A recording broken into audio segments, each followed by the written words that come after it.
Live देख रहे हैं आप। देखिए, बिहार में अब चुनाव होने जा रहे हैं, उपचुनाव होने जा रहे हैं। अब इसको लेकर लिस्ट सामने आ गई है। आरजेडी के तरफ से कौन होगा, बड़ी खबर सामने आ रही है, आपको बताती। बिहार विधान परिषद की 9 सीटों पर चुनाव का ऐलान होते ही राज्य की राजनीति गर्मा गई है। राजनीतिक दलों में उम्मीदवारों को लेकर चर्चाएं तेज हो गई है। खासकर जदयू में संभावित उम्मीदवारों के नाम पर मंथन चल रहा है। इन सभी सीटों पर मौजूदा सदस्यों का कार्यकाल 28 जून को खत्म हो रहा है।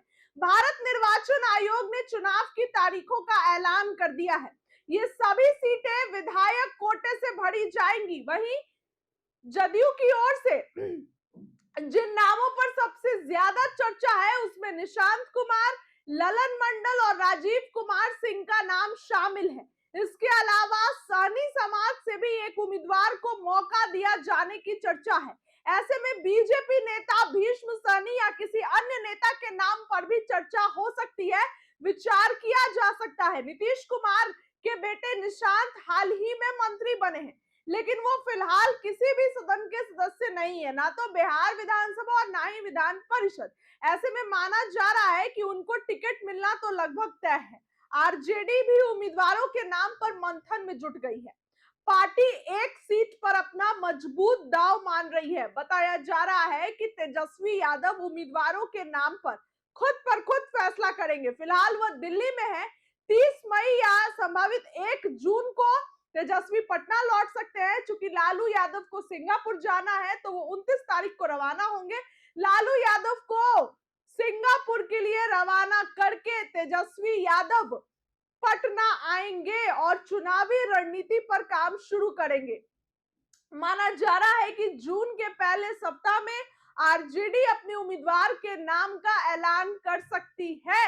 इधर केंद्रीय मंत्री जीतन राम मांझी ने भी विधान परिषद चुनाव को लेकर बड़ा बयान दिया है। उन्होंने एनडीए में अपनी पार्टी के लिए एक सीट की मांग की है। मांझी ने कहा कि उनकी यह मांग पहले से रही है और आज भी वो उसी मांग को दोहरा रहे हैं। उन्होंने कहा कि अगर उनकी पार्टी को एक सीट मिलती है तो गठबंधन और मजबूत होगा।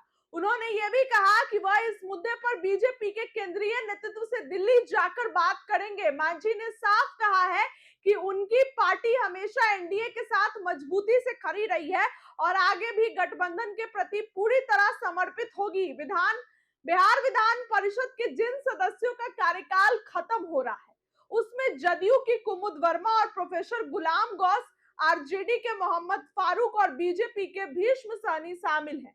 इसके अलावा जदयू के मंत्री बने भगवान सिंह कुशवाहा पहले ही विधान परिषद से इस्तीफा दे चुके हैं। वहीं बीजेपी के संजय प्रकाश उर्फ संजय मयूख, कांग्रेस के समीर कुमार सिंह, आरजेडी के सुनील कुमार सिंह का कार्यकाल भी समाप्त हो रहा है। इसके साथ ही बिहार के मुख्यमंत्री सम्राट चौधरी के इस्तीफे से खाली हुई सीट पर भी चुनाव होगा और जब से इसकी घोषणा हुई है तब से राज्य में सरगर्मी तेज हो गई है। उम्मीदवारों की लिस्ट आरजेडी जून के पहले हफ्ते में बाहर निकाल सकती है। इस खबर के लिए इतना ही। बहुत बहुत धन्यवाद।